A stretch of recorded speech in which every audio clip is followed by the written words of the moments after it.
So the gurus today on Sultai Energy, both Andrew Jessup, Brad Carpenter, and Dan Jessup, that was the team deck.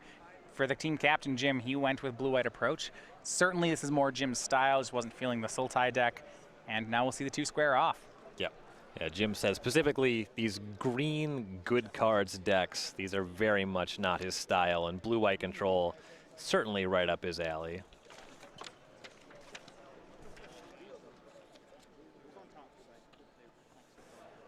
Yeah, Jim starting off on some tapped lands. They're the cycling lands. Not going to cycle any of them here. Andrew had a turn one Attune. We saw this matchup happen. It was David Thomas, Andrew Jessup, and Andrew dismantled the approach deck. Now, one of the reasons I had felt that was happening was David Thomas was light on Fumigate, and that's Jim has one more. He has 3 instead of 2, and I think every copy of that card counts. Yep. It just kind of reversed the split. He has 3 Fumigate, 2 Settled Wreckage. David Thomas had the opposite, and Fumigate just generally more impactful. Yeah, Jim's deck has more creature control as he makes a 3rd land, and that should help him. 2 copies of Farm to Market, 3 copies of Aether Meltdown in his deck. These, and then a Essence Scatter even. He's better positioned against creatures. Worse, he has fewer counter spells. That should be good. Should make the matchup closer. Yep. Winding Constrictor for Andrew. Jim will cycle a cast out. Can he find Essence Scatter? He does not. Looks like he does have that Fumigate set up for turn 5, so he'll let Constrictor resolve. And as I'd having played a lot of black-green energy, this is a matchup I don't like. Game 1, I feel that they are too consistent at making Fumigate on turn 5 every game, and I'm typically not fast enough to beat a turn 5 Fumigate. Right. Yeah, the Constrictor allows the Cub to attack for 4 here. We'll find out if Jim has an answer for not, but this is just the first hit from 20. Yeah, well, these Cub draws, actually, Cub Constrictor draws are some of the ones that you can steal a game with out of a black-green energy deck. You see, it's 4 damage here, but now, thanks to Constrictor, he'll go up to 4 energy. This means if he just sinks all his energy on the following turn, it's a huge attack. It's a swing for 10.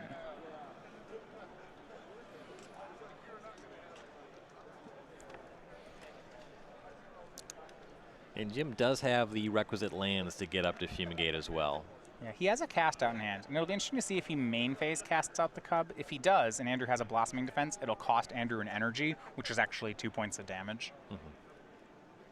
You certainly don't want to make that play on Jessup's turn if there is the defense. Yeah, and Jim's wise to it. Shakes his head, he makes the play. Andrew does have Blossoming Defense.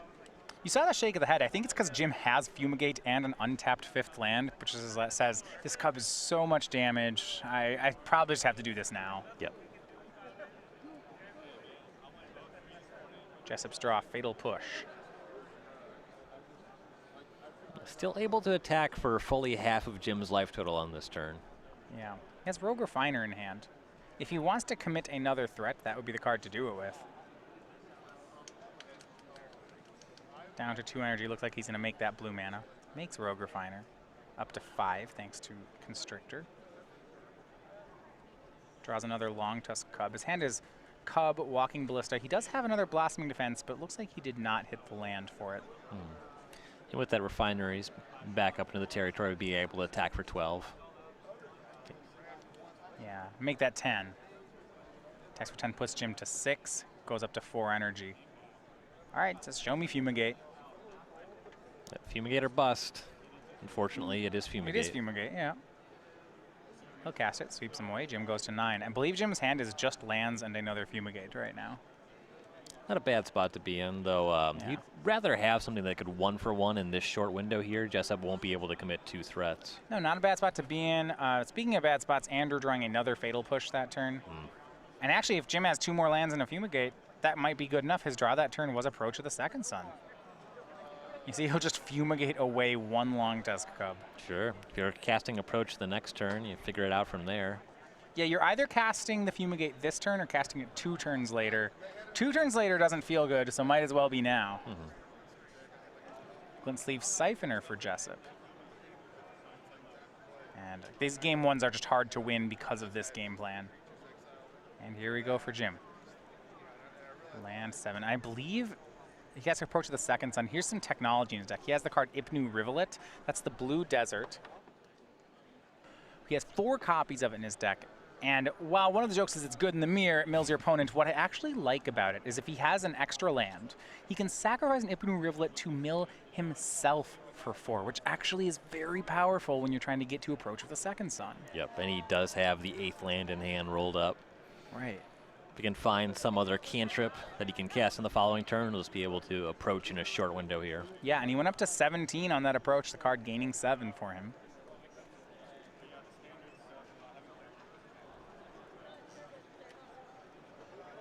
And Andrew looking for something. He's going to cycle away a land. Plays a tap land. Hits for 2. Gets an energy. That's not going to be quick enough right now. As he passes, we will go over to Jim Davis. Glimmer of Genius off the top. Yeah, Jim's going to be able to lock this one up next turn. Right, so he can Glimmer. We'll give him 4 cards. Well, you want to Rivulet first. You Rivulet first to get rid to mill 4 cards for sure. Or, I mean, you can... It doesn't really matter as long as you count it out exactly. Yeah. I think the way to make sure you don't count it wrong is to Rivulet first. He's already drawn 1 card off the top. It goes 7th from the top, so it's currently 6th from the top. So if you draw 2 cards, you're already hitting it with the Rivulet, so you just have to Rivulet first. Oh, you're right. Yeah. Okay. Yeah. You should, okay. Do I the thought Rivulet first. Yeah. I thought you were the math guy. Yeah. It said it's still smarter to Rivulet first. Yeah, just no option, actually. Jim is counting. Yeah, the way I always like to think about it is once you cast it, it's buried under 6 cards, and I'll keep track of the number of cards on top of it. So then you draw. Right now, it's under 5 cards. Right. So you'd mill 4 of them away, and then it is under 1 card, and then it would draw it. And here comes the Rivulet activation. Yeah, mills 4. Those are 4 things. This is a really neat. I like this land a lot in Jim's deck. And they know each other's deck lists. They did test as their teammates, so Jim's not worried about any sort of main deck counter spell. Yeah. I just think, Andrew, did you sneak a Spell Pierce in there since you sent me your list? But you know, there is no Spell Pierce in the main deck. There are 4 copies of Hostage Taker. It's a card that's pretty impressive early on. This is just not the matchup for it. No. Winding Constrictor, an attack for 2, goes up to more energy. Right now, there is 1 card on top of the approach. Even if Jim didn't have Glimmer, he'd probably still win, but this will make it easier. Yep. Game 1 goes over to Jim Davis. Things will get better for Jessup as we do head to the sideboards, though. But, yeah. Earlier we saw him win Game 1 in a similar matchup, and that one is very important. He does need to win both the sideboard games here. All right, so we will look at the sideboards. I want to start on Andrew Jessup's side. We did see him take these sideboarded games against David Thomas, and he really dismantled his opponent, Thomas, Game 3. So last time we saw 4 Duress. We didn't see the 4 Death Gorge Scavenger. We didn't see 2 Vraska's Contempt. We saw 2 Negate. We didn't actually see the Scarab God or the Spell Pierce, though I expect they're there. And then we saw him cast Vraska Relic Seeker. I think we did see Scarab God. Yeah, I guess we didn't see that. We don't know if it was 1 or 2. He's got 1 in the main. Sure. So we don't know if he goes up on it. That's fair. He does have a number of cards he wants to get out of here. Obviously, the 4 Fatal Push. Don't really want those Hostage Takers in this matchup either. We've seen him cast multiple, I think as many as 3 Blossoming Defense in post-sideboard games. Yeah, so he's keeping some number of them. That's the kind of card that you don't have to keep 4 of, but some number is good. Once you already have 8 cards to take out, it's hard to find, a 9th one to take in. Then over on Jim's side of the matchup, his sideboard, 4 Authority of the Consuls. Those are for the red matchup. Those won't matter here. 4 Negate, 3 Torrential Gearhulk, 2 Regal Caracal, a Jace's Defeat, and a Scavenger Grounds. Mostly we're looking at these creatures here. Yeah. Now, Andrew, so you're saying the Torrential Gearhulk and the Regal Caracals? Yeah, stuff that you can't negate or duress. Now, they know each other's sideboards. So Andrew could, in theory, change his sideboard based on that, maybe keep a Hostage Taker and knowing that he can hit a Regal Caracal. That seems kind of strange. Jim, at the same time, because he could board in some number of negates as they would be more live. Do you see any of that happening because they're so familiar with each other's deck list? I think on Andrew's side, the upside of actually even hitting with Hostage Taker is not significant. Both of these creatures already generate value. I think that's just not going to be great. Some argument for Jim just to have negates to fight over, like the early duress, like the turn 2 duress. Jim negating that can actually matter a lot. Yeah. So he can maintain his Fumigate to actually buy time into the late game, but certainly not the full 4 copies. Yeah. The hard part about, I think, boarding in negate to fight negate is this matchup so much hinges on Jim playing a turn 5 Fumigate. He can't play a turn 7 Fumigate, you know, Fumigate plus Negate. That's just not going to win. So even if he has the counterspell Negate, he's probably jamming anyway. Yep. Yeah, if anything, that is for those not turn 1 duresses. Yeah, yeah, which is a good thing to hit. We did see Andrew just a really impressive display against David Thomas of duress, Glint Sleeve Siphoner, duress, draw cards. It was very good. Well, they're going to the second game, though. Andrew will be on the play. Now, for those of you joining us here, we will be on twitch.tv. We're all day today and all day again tomorrow. We have our, you can join the feature match area over here on the SCG Tour. You can watch us on twitch.tv/SCG Tour or on our own website at starcitygames.com. If you join us, though, as a subscriber, you can decide the quarterfinals. You get custom emoticons and badges in the chat. So it's only $4.99 a month. You can pick the decks and players you want to see tomorrow when we reach our elimination rounds.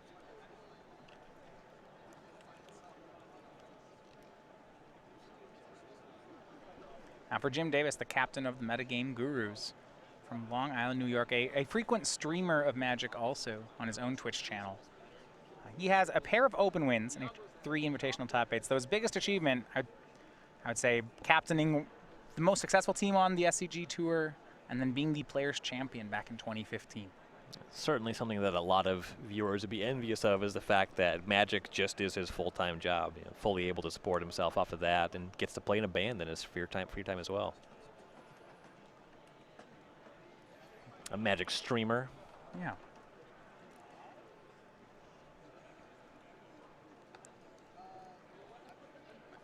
So Andrew will be on the player. Now, these games change a lot. Game 1 I have felt from the black-green side is this Fumigate check. You know, Andrew's point, he has to make a fast enough draw to force Jim to have Fumigate. Jim has to have it. You know, you need to force the blue-eyed approach deck. Say, hey, you got to Fumigate on turn 5. You have to approach on turn 7. And you have to find the approach again real quick. And if you do all those things, you get to win. That's what Andrew basically did. The Long Tusk Cub at the beginning was very powerful, but then Jim was able to Fumigate it. Turn 7 had the approach. Yep. Cast it again on turn 9 to win. Post-board, though, it becomes more complicated. Yes. All the counter magic, the discard spells, make it so some games Jim is going to have to win with something that isn't Approach the Second Sun. Right. Realistically, the negates and the duresses, they do end up getting aimed at the cards that help Jim get to the approach. You know, most commonly, Jim is going to win with the approach or he's going to lose. It's certainly in this matchup. In matchups where your opponent's more low to the ground, you can win more games with Regal Caracal. Yeah, Torrential Gearhulk is a fine blocker, but it's unlikely to win. Andrew's turn 2, interesting here. He's going to cast Winding Constrictor off of Aether Hub, so no green mana going forward. What I'm looking forward to seeing on Andrew's side is how he uses this Duress in his opener. What turn he actually fires it off on. Yeah. Jim Slay with Search for Ozcanta, turn 2. Andrew will Duress. We see Opt, Approach the Second Sun, Fumigate, Cast Out, and a pair of lands. That's a pretty good holding for Jim. Yeah, it just kind of has the stuff he wants realistically at any point of the curve here. So Jessup has to decide on what turn he thinks taking away that piece is going to be the most significant. I don't believe that Jessup has a 3rd land drop. Okay. Certainly the way he tapped his mana, and the card he drew for the turn was 2nd Rish card, so he has 2 of those in his hand that he can't currently cast. Got to figure out, am I winning this game if I don't hit that land drop? Like, is it at all possible? Probably not, off of Swamp Aether Hub. If I do hit the land drop next turn, you know, where am I fighting? Am I beating just the cast out? Am I beating Fumigate? In most games, Fumigate is going to be the problem card. Yeah, it's just the best card, and I like it a lot here to take. Now, yes, Andrew has answers to Fumigate in cards like Negate, but once he starts setting his lands, I don't think he's going to want to leave up Negate mana, so by taking it ahead of time, he doesn't have to. Right. Now, on Andrew's side, the card he would have most liked to take was the one Jim drew this turn. It was the copy of Glimmer of Genius. And as Andrew swings in for 2, this might not matter. The draw again from Andrew was a Rogue Refiner, so another uncastable here. Yep. And they're starting to add up.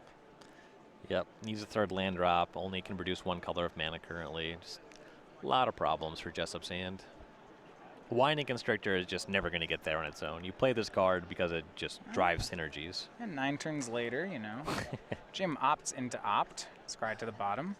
Yeah. Jim's not going to cast a bunch of ops, have a bunch of Search for Azcanta triggers, and then just brick. Like, this is not realistic. Now, as someone who I haven't actually gotten to cast Opt much in my time playing Magic, I know with cards like Preordain in a control deck, there's this interesting thing where instead of just firing off Preordain when you have mana, it's actually a powerful enough searcher that, you know, the late game Preordain is real. You know, you frequently didn't cast them turn 1. Now, Opt is a lot, it's half a Preordain.